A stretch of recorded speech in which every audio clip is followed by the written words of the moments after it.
Ladies and gentlemen, thank you all for tuning in to this special edition of the Smoke Report. I am your host, Yeezy's World. To my left, I have Ace of Spades, and to my further left, Tim King, one of my best friends that's not around. I mean, you know, I be doing a lot of stuff, bro. I do a lot of stuff too. Like, I got viral, so I'm proud of you, man. Yeah, tell them about that real quick. So I started TikTok, and originally it was just to view content, and then I thought to myself one day, I'll post like a video a day. It's not like anybody's ever gonna see this shit. Yeah. So about the 5th video, all of a sudden I'm at work, and my coworker just comes running on break. He's like, dude, you're viral right now. And I'm like, what? And he showed it to me on the little explore thing on the old TikTok app. It showed my video as the top one for like a whole 10 minutes. And that video went from like 10 views when I left my home to go to work to about 400,000. And I went from like 80 followers to 10,000 overnight, and it just progressed from there. And it was the most randomest shit. Like, I did a video about Waffle House. I did a video about Montgomery. Corey actually tagged me in that video because it was in City Watch. The one I was telling y'all about earlier, about different places, what you should and shouldn't do. Like, did you know you were viral? Like, that shit was funny as hell. It's crazy how that works out. It really is. It done changed my life, been able to do so much for people. Man, we got a lot of topics to touch on today. Mainly, the one I'm itching to get to, I'm just going to get right into it. Let's do it. Jamal Brown. Jamal Brown has announced his candidacy for governor of Alabama. I am shocked and appalled.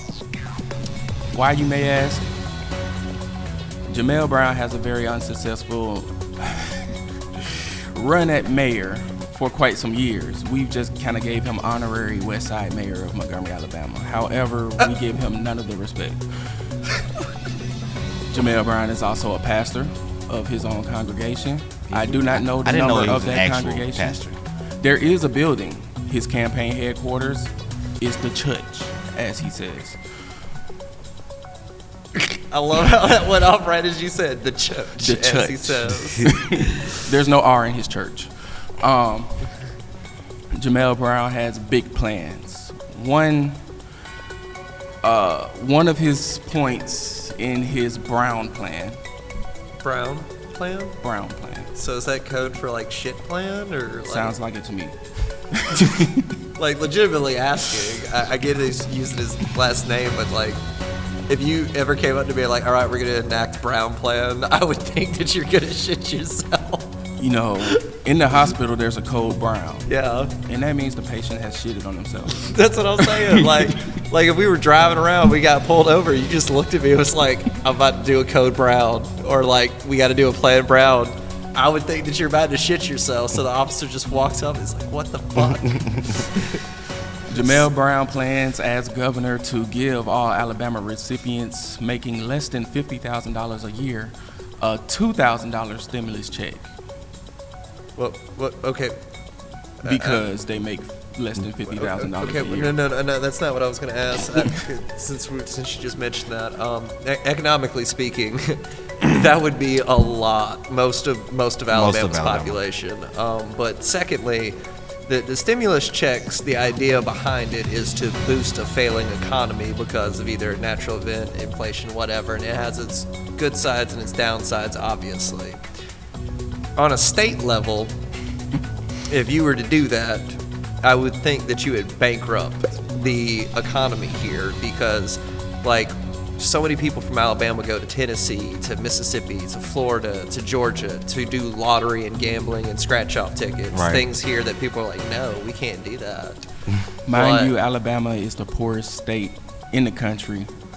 It's like number 8. I don't know if it's... No, the The poorest poorest state, and the fattest, isn't it? the poorest and fattest was Mississippi for the last few years, unless Alabama, decided to roll tide. We scratch that from the record. Yeah, I wish I had... I'll be fact-checking as we go. So go ahead. I'm going to come back with that. But my question in the matter is, what would the stimulus checks do in the long run? Because you come up to me and you're like, hey, here's $2,000. Like, okay, cool, that's $2,000. But what is that doing for me in the long run? I can see a lot of shoes being purchased, but due to the fact that there's been no recent natural disaster, extreme depression, economic depression, none of the actual factors that we consider when trying to distribute stimulus checks have happened. We've just been poor in Alabama. And I was gonna say, giving poor people money, it's a very honorable thing. I fully support that. You know, you can judge me, or anybody can judge me on that, but it's the aspect of, okay, I make less than $50,000, so you're gonna give me a free $2,000. That's nice. Like, it's nice, yeah. When you're not financially literate. But then, you know, when it comes to taxes, now I got to file that $2,000 because that was a form of income. So now I'm paying taxes on money that was given to me from the taxes I already paid. So I'm just paying my taxes back. And that did, like, what was the fucking point of that? Now, if you know, like, okay, like a server gets paid like $213 an hour, and I remember when I was a server, I think my highest W-2 was like $13,000. Okay, so the IRS told me I was too poor to file, and then turned around and told me I had to file, and then I owed money to them because I didn't make enough money. Now, if you're a person who's making less than $15,000 in a year, yeah, I can see the $2,000. Like that makes sense, and that wouldn't be such a crippling blow to the economy, but. You're making less than $50,000. That's the majority of jobs here in Alabama. That's the majority of the population. It's so messed up. And then Georgia's generating like $2 billion in revenue just from us going over there to spend money to gamble. So yeah, like it's not solving anything. Real quick, a fact check. Alabama is the 8th poorest state in the country. Number 1 is Louisiana. Oh shit! Louisiana beat Mississippi. Oh yeah. They're right behind. Mississippi's right behind. Damn. As a native of Mississippi, I'm not proud of it, but you know, the facts are the facts. But you know what? You can't be proud of something. You know, in Alabama, we always used to say, when in Mississippi, thank God for Alabama. Yeah. Well, that was because our education rate was better. Y'all usurped us, like in the last 2-3 years or whatever. Yeah. And y'all were like 40. No, y'all were 50. So now y'all are like 48 or 49. I think it was always Louisiana. So, because I had these arguments. I've been in Montgomery for about 16 years now, or on and off. What a place to move to from Mississippi. Hey. and it's a step up. The crazy part about it, at least my hometown. But I always had these debates as far as like, oh, you come from the worst state. This is the worst state. But we say the same thing about Alabama. So in Mississippi, we say, thank God we're not in Alabama, and I hear in Alabama, thank God we're not in Mississippi. But with that being said, Louisiana is number 50, Alabama's 49, and Mississippi is 48. Damn, that's a in terms of like overall, I guess, worst-isms, you know what I'm saying? Yeah, worst of the worst. But we all in here, we all in staying together. I'm not trying to say that nobody's better than anybody, because at the end of the day, we all broke, and we all need to get some money. Yeah. But free money ain't gonna help. Free money ain't gonna help in the aspect that people think that it will, because I mean, nothing in life is free. Right? Like, you know, I've heard people argue that they ain't gonna pay no girl for some kitty coochie meow meow. Okay, cool, but you paying in your time, you paying in your money without paying her. Like, you gotta put gas in your car, you gotta go buy food, you gotta do cigarettes, you know, whatever you got going on. But ultimately, you're paying with your time, because nothing in life is free. Absolutely. You gotta pay with something. And a lot of people who say, you know, like stimulus checks, this and that, that's fantastic. But you gotta have an economy that can support that. Right. And Alabama's economy has never really been able to support anything but itself. Yeah, barely. At that, I mean. And they don't, and I mean, we don't have all the opportunities we do to have to make money. I mean, as I told y'all off the record earlier, Mississippi decriminalized marijuana, and you can get it with a medical card. So that's boosting the economy. I mean, we have hemp farmers now out there. That's boosting the economy. Oh yeah. And like as many people who want to just be able to smoke weed legally. There's a whole lot of money to be made in it. Colorado and California proved that, man. Literally. And I Which mean, brings me to my next point. Oh, shit. Alabama's changes in THC laws. We are now being, rendered down to gummies. Starting next year.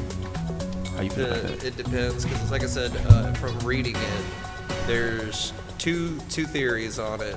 One of them is that July 1st it goes into effect, and that means that all gas stations carrying it got to go. Right. It's just got to go. The shops that are already in place that sell the raw forms of it can operate till January 1st.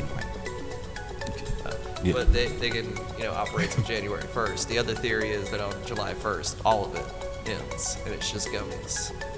And it's kind of up in the air for a lot of stuff. I mean, I think it's stupid. Like, personally, you're limiting it down to gummies, which is a bare essential, and not everybody can do gummies, because gummies is an entirely different experience versus like vaping or smoking or however you wish to enjoy the flower itself. Right. But edibles not everyone can do. Some people can, some people can't. But to just limit it down to that, not only are you stifling the economic opportunity, you're also causing I don't want to say a boost, what I want to say is a panic in it. And the panic being that, like, if that's the only form of it, people are just going to buy it because they just want to enjoy it. And that's the form that they can enjoy it. And in doing that, you're going to dwindle supplies versus, like raw form, flower wax, whatever the terms for it. Those are always in great supply. Mm-hmm. And if they're not in great supply because, like this one's out the window, then you have 50, 60 other ones. Right. It's all readily available. And I think the law is a bad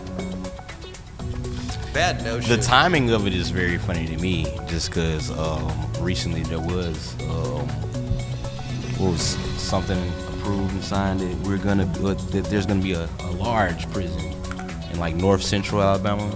Yeah, another private prison's being built up. Yeah, and with the law change, it's gonna turn possession of marijuana into a Class C felony. That's cute. Get the fuck out. That's Yeah, cute.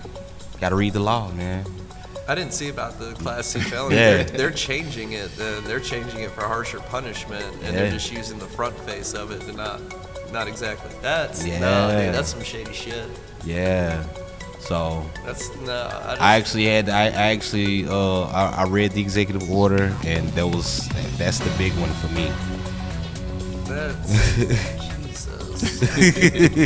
Well, it's fucked because I mean, the private prison thing, Alabama, it's not unknown that we built private prisons. Yeah, right. We have a large incarceration rate in our state, just as any other state could. But the problem is a lot of these prisons came from the 13th Amendment, because even though it abolished slavery, it does state in the wording neither slavery nor involuntary servitude except For punishment as of punishment crime. for a crime in due jurisdiction, which basically translates to if you get arrested, that charge is your form of slavery that you have to pay God knows what to the legal system just to get them to remove it, Right. using their own system.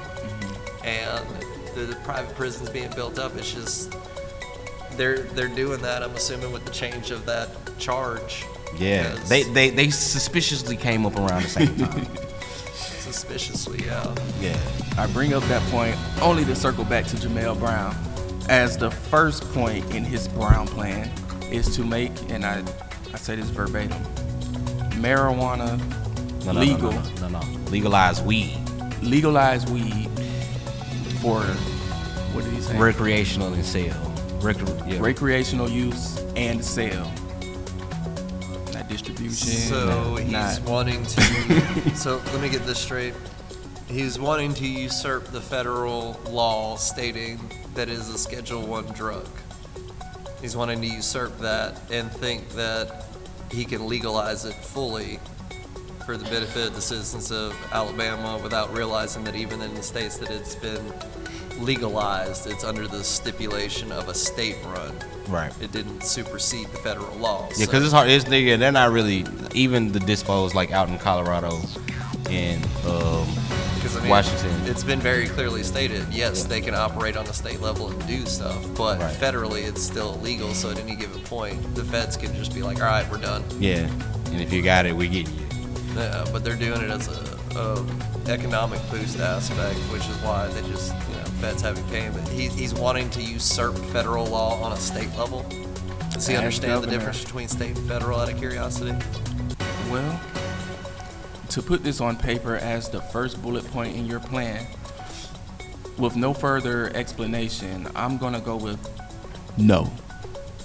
So it's just a suggestion, but he doesn't actually have a plan built up behind the suggestion, as most politicians are intended to do.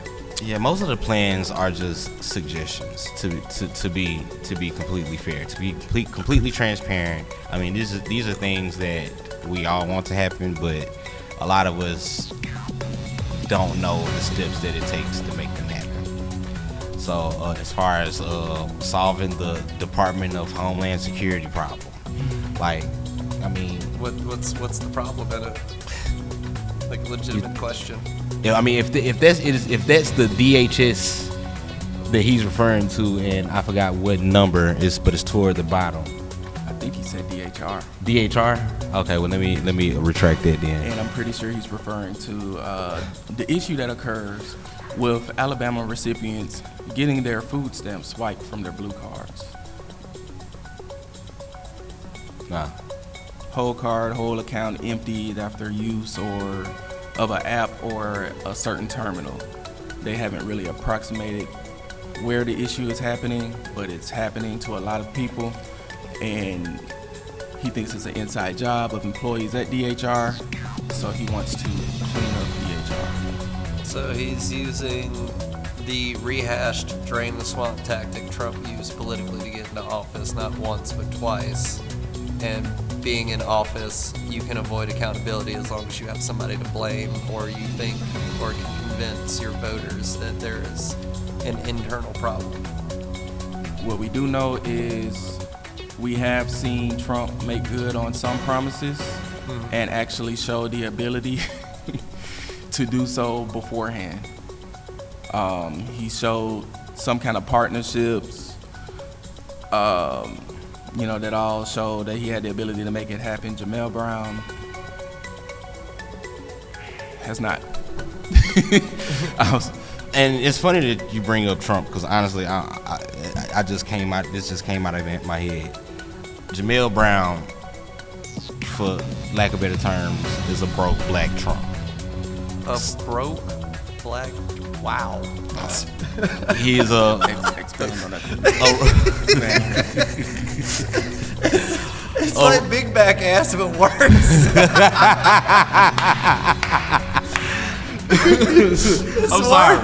I'm sorry. It's a good one from big back ass to broke black Trump. So I say that with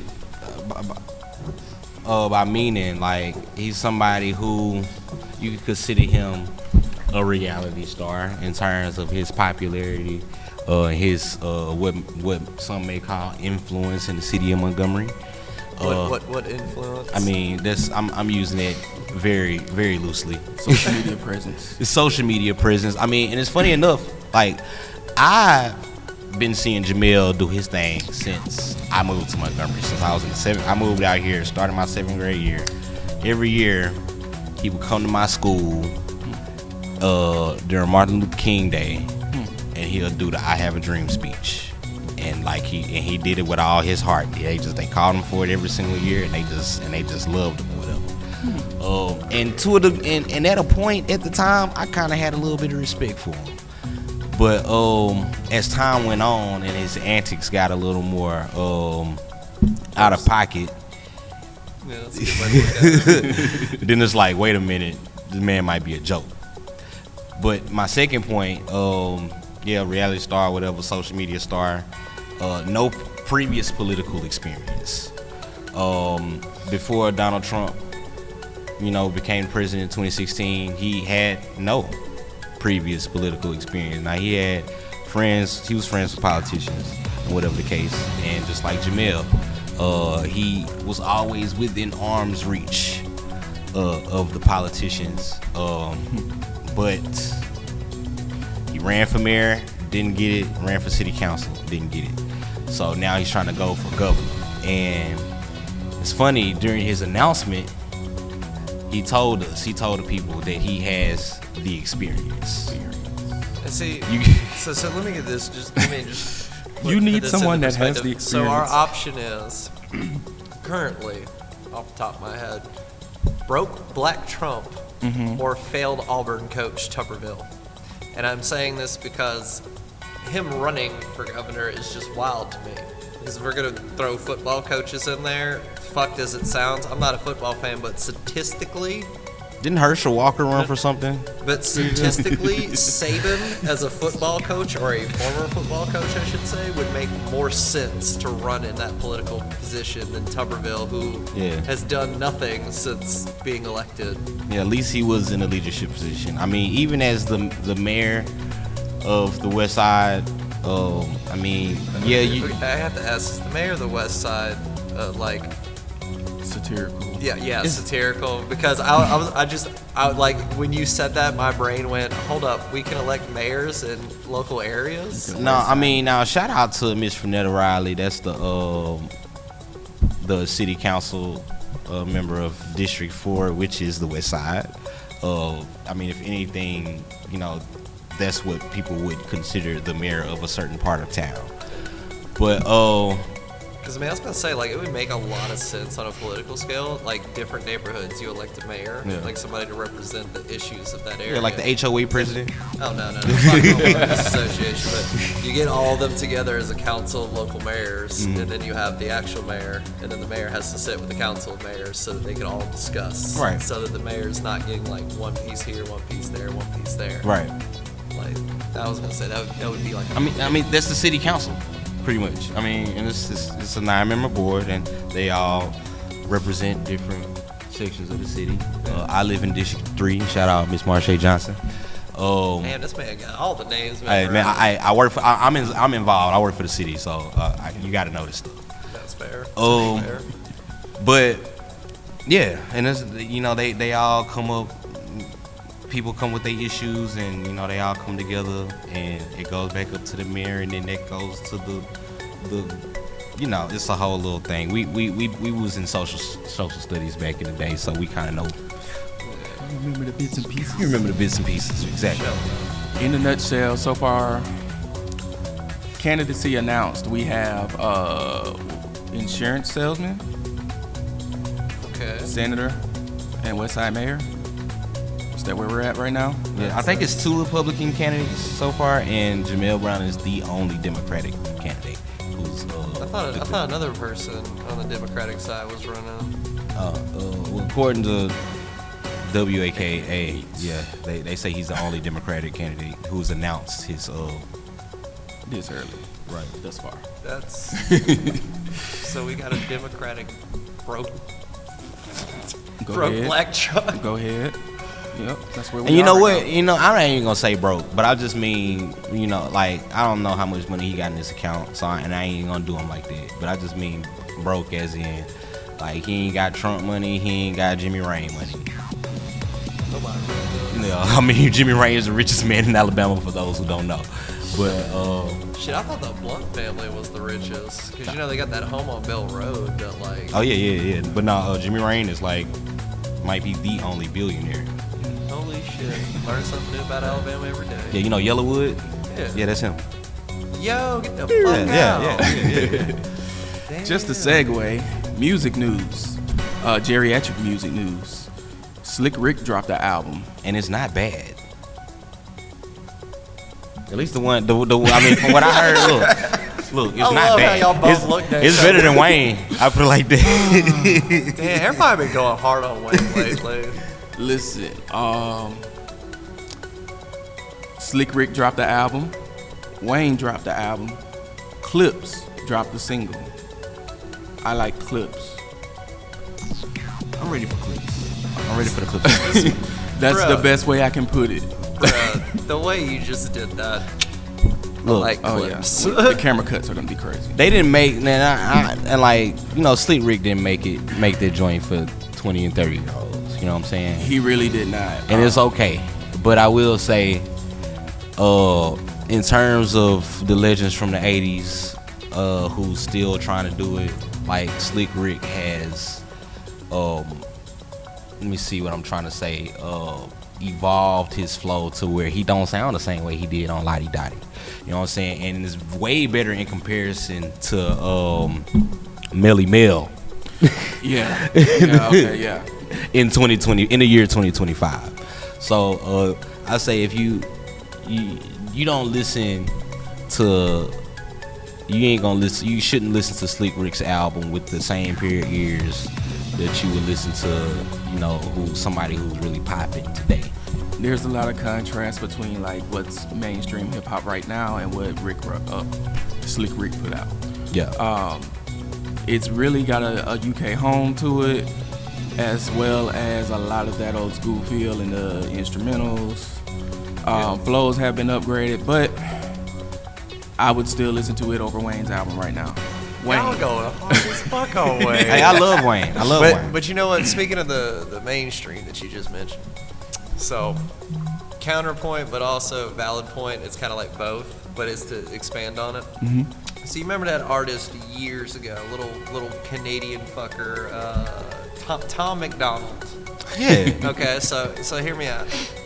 He has become mainstream by the aspect of he is so popular that everyone and their fucking mom could know who he is, which would be in the aspect of mainstream. But he started out independently, and he's still independent, like he ain't signed or anything. But his music has evolved to become a mainstream sensation to a lot of people, just the same as like predominant rappers who've been in the game for years, like for example Drake. Mainstream. Became mainstream. They started one way, directed to another, versus then you got artists like, you know, Kendrick Lamar. He's still in the game. He's not mainstream outside of, not like us because of the Super Bowl and the whole beef thing, but his music is known all throughout it for the people that have been looking for it. Same as like J. Cole, same as like Lil Wayne before he blew up, you know, and it's kind of one of those things in music. The work that you put into it develops the response that you get from it. Right. And there could be a point where you become so successful that even if you didn't want to become mainstream, you became mainstream because of your success. But then you can also put in enough effort to stay just right in the middle and succeed no matter what without having to deal with bullshit. Yeah, shout out Currency. Oh yeah. Sounds a lot like him. I will give you, when I think mainstream, they break it into the highly gate-kept commercial market. And when I say that, I mean the whole package. Like Kendrick Lamar makes everyday radio. Yeah. Does Tom McDonald play on radio? He does on some stations, yeah. Okay. All rock joints. But I mean, my whole thing with Tom McDonald and his music is I think he has like such great potential when he does like his own original shit. Like he had one song talking about like fighting demons and cancer or some shit like that. It was a fucking banger. It was like Eminem doing the alternate personality, but it was him doing it. But he focuses a lot of his shit on trying to be like that shock guy, the guy that's saying, oh, this is the truth, you know, this and that, but like everything he's saying, everybody knows. It's not that it's the truth, it's just, whoopee, you said it, congratulations, but you're saying it in the intent to gain traction, which economically is a smart fucking move. Like that man is a businessman, is perfect. But when that becomes your base, then all you get is into other base of fans that are not good and not bad. It's just kind of in the middle.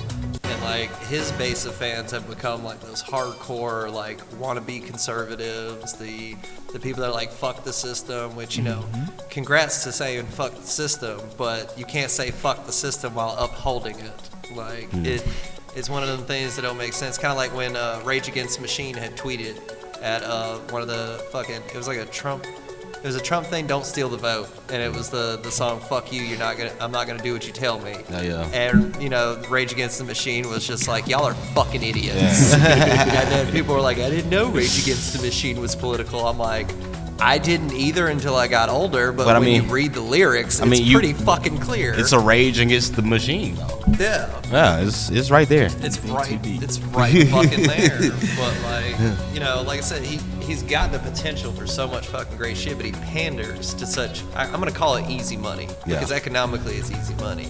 But it's like, my question is, as an artist, why would you pander to such easy catch instead of developing and building your brand as a success?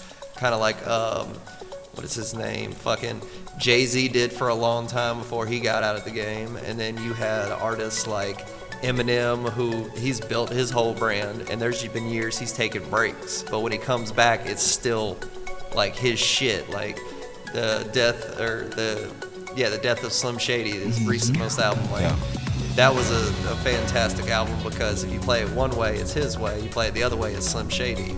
And it's a reverse counter-analysis of his own brand. Right. And like artists that do shit like that, those are the ones that evolve, kind of like The Weeknd. Yeah.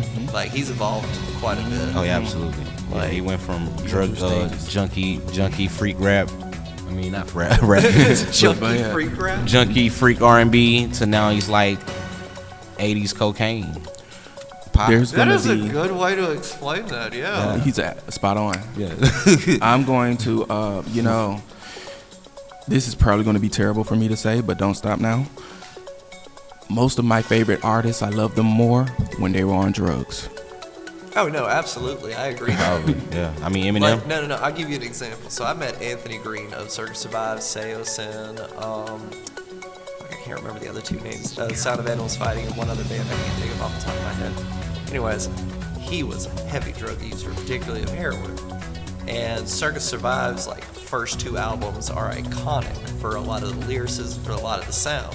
Then he got sober, and there was Blue Sky Noise, and like a couple of albums where it wasn't like you knew he was sober. Mm-hmm. It was still his touch on things, but it's like, this is still great, but it's not like You're not this doing it fucking then. iconic great.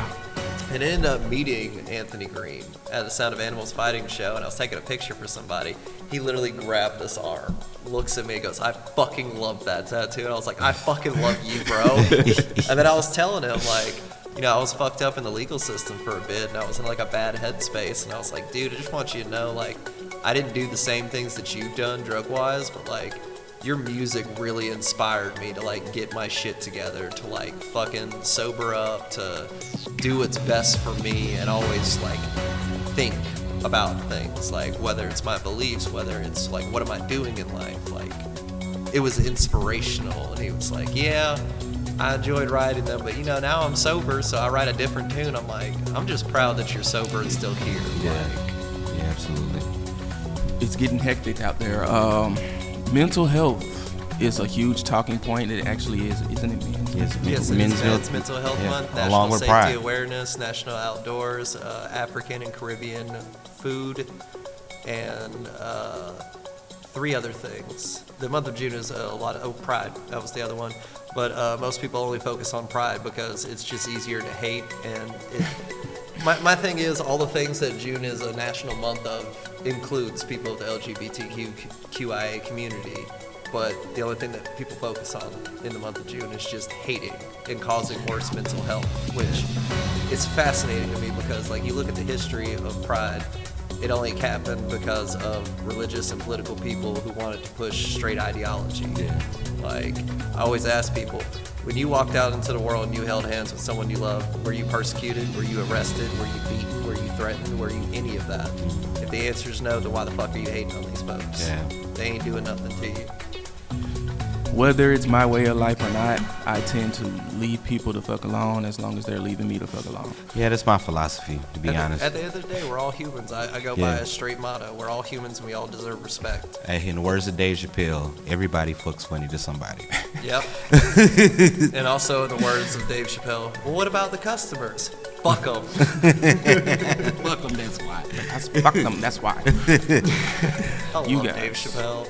You know, a lot of people like went down on him because of his comedy. Oh yeah, lately, yeah, absolutely. I Like- get it, but Like, I get it as well, but like, as a person who's done comedy and like done stand-up, you're not gonna make everybody happy with a joke. Yeah. But if you make one person laugh, that's fine. And a lot of the jokes that he has told, particularly on hot, sensitive subjects like a friend of his kid being trans and whatnot, he's not doing it, in my opinion, in a distasteful way because he's not influencing you to be negative. He's just explaining from a neutral standpoint because he stated before, he's like, I don't know much about it, I don't agree with it, but Yeah. you're still a person. Yeah. And I'm going to treat you like a person.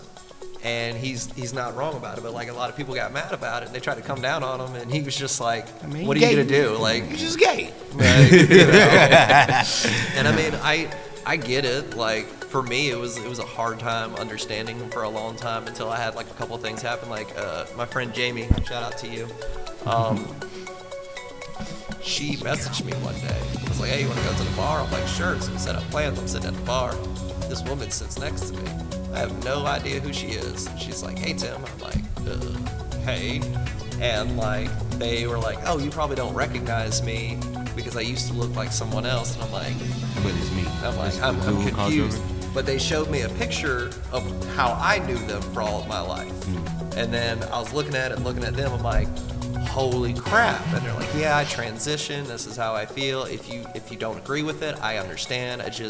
You were always a really nice person. I wanted to see you again. I'm like, no. I want to understand this, but I want to also state to you, like, in the aspect of addressing you, I don't wish to be offensive. So it's going to take me a minute to adjust because I knew you as someone else and now you're someone new. If it's okay with you, can I just call you by your name? And if I screw up in addressing you, like grammatically and pronoun-wise, please by all means correct me. Because I don't wish to be disrespectful because I think you're a great person. We sat there for like 2.5 hours catching up, and like, that was one of those things in my life that just made me go, why do people like make big deals about these things? Like, it's really not that serious. Man, who knows, to be honest. I mean, a lot of people say they're trying to compensate and I only get an issue when I've just met you. We're in line in Target, and I reach for the divider, and I say, excuse me, sir. It's ma'am. Excuse me, ma'am. No. But now it's an issue because I made a mistake. Yeah, I didn't got to like. And those things happen, and it's not your fault, it's not their fault. I think collectively, the way to look at it is, say you like you just said, you messed up, and they felt a certain type of way about it. You don't know the experiences that they've experienced up to you, like of people who may have been doing it intently. So they're on edge, they're defensive about it, and that's that day valid. sometimes, Yeah. And that's valid. But the fact that you handled it, you put your hands up and you're like, excuse me, miss, like you didn't continue to agitate a topic of situation that already had prior agitation that you may or may not have known about. Oh no, I follow a code which I call the organic way. All in all, in that situation, there was no reason for me to get upset. You're already upset for something I didn't do, and I feel like my mistake in that moment for, what should I say, calling you what I think you look like at the time without any details. Context.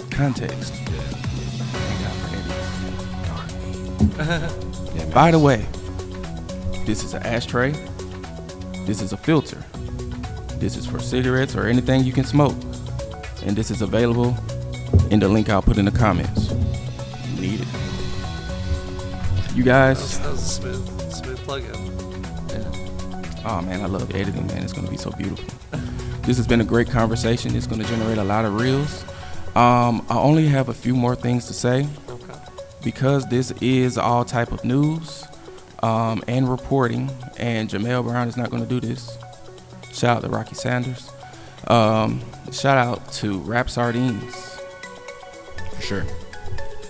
Baby Mel recently dropped the album. El Cheeto. El Cheeto has been out for just a few days. There has been a mass amount of reviews, especially on YouTube, by his own fans. They are not pleased. Fan base turning against. That's never good. Here's my problem. Personally, my opinion doesn't represent anybody else here, but I feel like nothing's changed. This is the same guy you guys showed me. Yeah. Didn't sound too different from what he's been doing. Not at all. A little bit. I'm indifferent. I don't think I dislike Baby Mel's music at all. He can be fun to listen to. He does. There are actually, like, I ran through a lot of songs because I wanted to understand, and there are some things that I like and put on a playlist. Yeah. Especially with "It's a Party on the Backstreet." Feel me? Absolutely. That beat is crazy. Yeah, that last one. What's the name of that? In Mill We Trust. Yeah. Yes. That one got a couple good joints. Stressing Me Out is actually my favorite one on that. It's his vocal inflections. There's just so fun. It's fun to listen to. It's fun listen. I was gonna say, that's how I feel about Tyler the Creator's music. Oh, yeah, It's just fun to listen to. Yeah. Like, fucking out of pocket on so many things. Right. He's so out of pocket. But I will say that lyrically, Tyler the Creator, top tier. Absolutely. I'm gonna agree with Lyrically, that. production, all that. For sure. All of that. That's right. That's amazing. Speaking of production, let me tell you somebody who I love, and name just doesn't come up like it should, because Jay Versace, Oh yeah. brilliance, Yeah. absolute brilliance. Former Vine star turned hip hop producer. You probably recognize him if you see him. Wait. Vine superstar to producer. Yeah. You'll definitely recognize him if you see him. That is. We gotta. I'm sure there's a picture of him on the side right now. We will throw it up. But yeah, from Vine to being on Beyonce's Friends list. Yo, what the fuck? Yeah, Absolutely. Yeah, he makes beats now. Damn. Yeah. So he went from Vine superstar to like fucking Soldier Boy status. I'm just gonna not produce Soulja Boy shit. status. Oh, he's awarded. I'll give him that. Yeah, Like he was famous on like one. Oh, yeah, section, yeah, I and feel then it, just yeah. went, I'm a straight produce. Yeah, because I don't even think he don't even like. I've never seen the TikTok of him. I put him like that. Put it like that. I watch his TikTok. He got TikToks? Yes, Okay, I'm they're gonna hilarious. check him out on TikTok. I do enjoy TikTok. I'll be scrolling for so many fucking hours just because as a content creator, I'm like, man, what can I react to? And there's some wild shit on there. Like I showed him an AI video earlier that fucking, this is a beautiful pie of sunshine. That pie looks store-bought. The death is seeking you in the nursing home, and then slapped him. I was like, bro, what the fuck? They have VO3 Yeah, for AI Google, yeah. videos of who is it? Moses. Yeah, Moses. Oh yeah, the Parting biblical the Red characters. Bro, Yeah. the Jesus one fucked me up because he's sitting there like with a selfie stick. He's like, I'm getting nailed today. Not like that, perverts. Stop sitting. Like, And speaking of AI, Timbaland, Yeah, thank you. he's somebody I can consider to be on the Mount Rushmore of producers. At least, Absolutely. you know, I would in agree hip hop on and that. R&B and pop for that matter. But he's been kind of under fire in the music community for his advocacy of using AI in music, specifically developing an AI artist with the Suno program. Because Rhapsody needs this one. I was gonna say that. Run kinda it again, seems- anchor style. I was gonna say it kind of seems like he's picking up off of TikTok because they had like AI covers of songs, and then Yeah. like it's like I asked AI to make a song about this, and it would fully produce a song. Oh yeah. And like some of them songs, man, like you couldn't tell that they're, it's AI, but other ones, like you have to ask yourself, like, why the fuck did AI think of this? Yeah. Like there was one that said, what was it? I asked AI to make a song about being on the toilet, and the song opens up with "I piss when I shit." And I shit when I piss. It's like, what is this? Why would Timbaland you did make some interesting points as to why he would turn to AI. I mean, think about it, you could capitalize off of that. You don't have to pay anybody. They said the artist would feel like it would kill creativity. It would, 100%. And for real artists, that is not possible. That's like you watch anime, right? Yeah. So you're familiar with the Studio Ghibli Hayao Miyazaki films? Yeah. So Hayao Miyazaki has said before that he refuses to use AI, Right. Because he values creativity and the production process for any one of those films. If you've ever like looked up the interviews and stuff like that, it is brutal. Oh yeah. Super Especially the way, the Like, Studio they- Ghibli in particular, yeah. Yeah, they make sure that everything is like done properly. They do it by the milliframe, like the way they animate is crazy. And I'm not gonna lie, if AI ruins creativity, I would be pissed.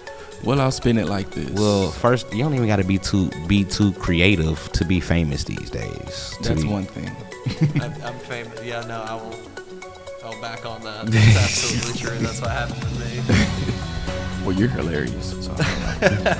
But there's like, okay, someone that plays guitars and hears melodies in their head. Melodies. Yeah, Mel. Nobody hears you, lady. Nobody hears you, lady. But that's always there. Okay, as for the songwriter or the rapper who doesn't have a real life experience to put into song You can imagine. will get those AI lyrics. It's two completely separate things. So I feel like creativity, true creativity, would be untouched, and it would be more of a sorting tool. Yeah, sort of like a sorting hat thing.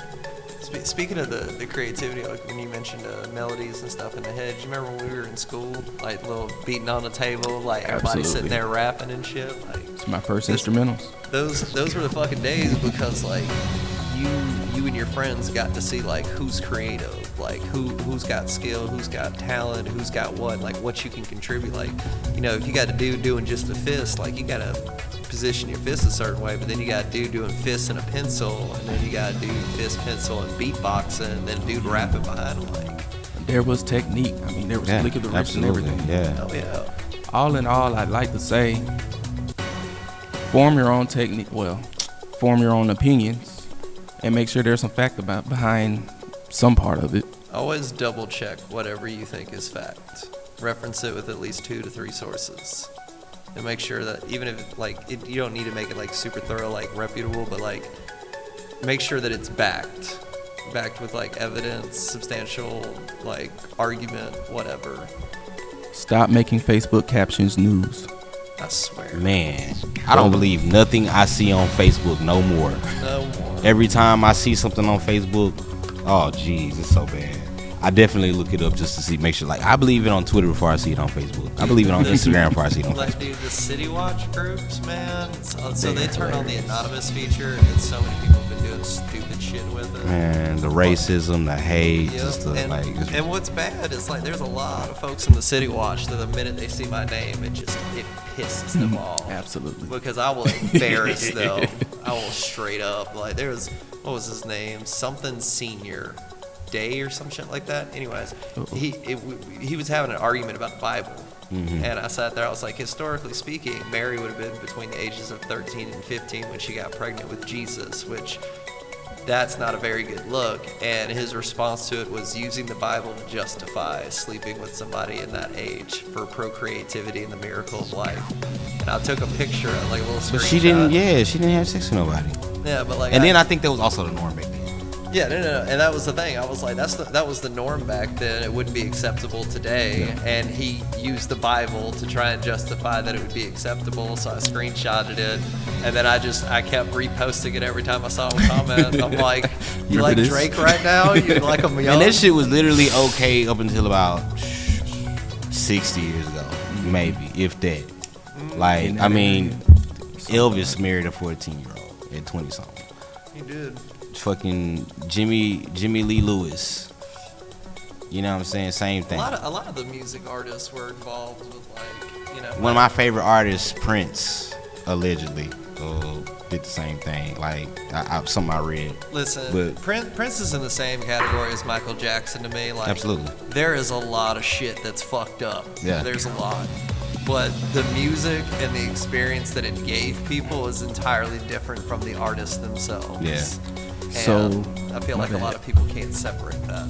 But should they, in your opinion, should the artist be separated from the person? I would say yes, within reason. Okay, within reason. And we're going to use Prince. His is alleged. Alleged, nothing brought up, no court cases, no nothing. Okay? That right there is within reason. Michael Jackson, there's a 50-50 leanway on that one because of everything that's happened. And, you know, a lot of people don't even know whether or not this man at this point, because he was not found guilty, but there's still speculation. I mean, Leaving Neverland was kind of debunked, but, I mean, it just depends on how you want to look at it. I feel as if, I always jokingly say, he wasn't touching on no black kids, so it's good on me. But And then you got like what Boondocks did with R. Kelly. And R. Kelly, I'm sorry, yeah, that man made some baby making music, but bro, no, I can't separate that. Like right after I was reading all them court things, it's like, no, bro, I can't. and it's definitely like to the point now. R. Kelly got some songs I like. He got some features I like. I'm not gonna sit down and listen to R. Kelly like that. But if the music is too close to the crimes, You It gets very questionable. It sir. gets very questionable. What you mean by this, sir? Speaking of What that, you mean by it seem like you're ready? I was gonna say, speaking of that, have either of y'all ever heard of a rap artist named Immortal Technique? Yeah. So Dance with the Devil. Yes. Like, bro, the first time I heard that song, the further it went, I'm like, bro, this is really, really fucked up. Yeah. And then at the end, when he's like, yeah, it was me. Yeah. I paused, and then I found out he does advocacy for like youths to make sure that they don't land in the same situation he did. Right. But the fact that that song is based on something he witnessed and did, like, bro, like, he's one of those artists, like, even if he went to, like, you know, fucking federal prison for some really fucked up shit, I would not be able to separate the artist and the person, because that song and the artist, like, it's one.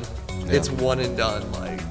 But even then, transversely, like Tyler Creator in his early career, he was talking about doing some shit that was just too crazy to even be real at 17, 18 years old. Yeah, But and, what's that dude's name? Narwhal came out of nowhere and asked him a question. He's like, "Yo, how the Narwhal? fuck do you know Yeah, that?" Narwhal, yeah. That man, dude, I don't know how he does it, but that man got his fucking information. Like, as a person who gathers information, like, gotta have a bro, that search man engine on got the some black hole. skill. Yeah.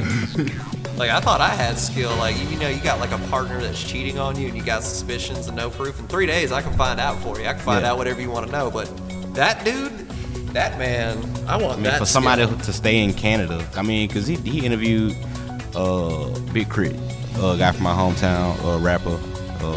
He also interviewed A$AP Rocky. He's and interviewed, Bird. yeah, he's interviewed plenty of people. But my point is, like, as somebody who's from Meridian, Mississippi, to hear him like reference landmarks and like places that I've personally been in that city, like, you know, it's definitely surreal. And like, how the hell would you know that living in British Columbia, Canada? It's not the Empire State Building. How do you know about that? Yeah, like, how do you know about Highland Park? You Like, know, bro, yeah. like I said, when he would sit there and ask artists certain questions and they would lose their shit. Like, I can't remember the name of the rap artist, but he said, no, you the fucking police, and ran out on the interview. I mean, that's Too pretty much every rapper at this point. But what we know? I'm done here, man. I just, like I said, I would like to extend the invitation to Jamal Brown to further explain that plan. Oh, dude. Yeah, if because he this is accepts not. that, I'm definitely not I was shitting gonna on say, him. if he accepts that, can I please be here? We can make something happen. This is a collection of, we don't have enough information. Yeah, we need more information. Like, it's a lot of vague things, and it sound good. Yeah, it sounds. I good on paper. want the school system to be fixed. You know what I'm saying? I want. It's a couple other things politically and Like, that I would like. I got an but- analogy for this. Okay, communism sounds great on paper, Right. but applying it is a whole different ball game that does not work like what is written on paper. I mean, and In this current situation, as vague as it is, Yeah. it sounds great on paper, but realistically, can it be applied? And if so, how? right. So we definitely want to get some more information on that. Please feel free to reach out. I think it would be great for your campaign. Yeah, we ain't hard to find. All in all, this is the Smoke Report of the Yeezy's World. It's Hazel Spades, Tim Keem. What up? Be easy.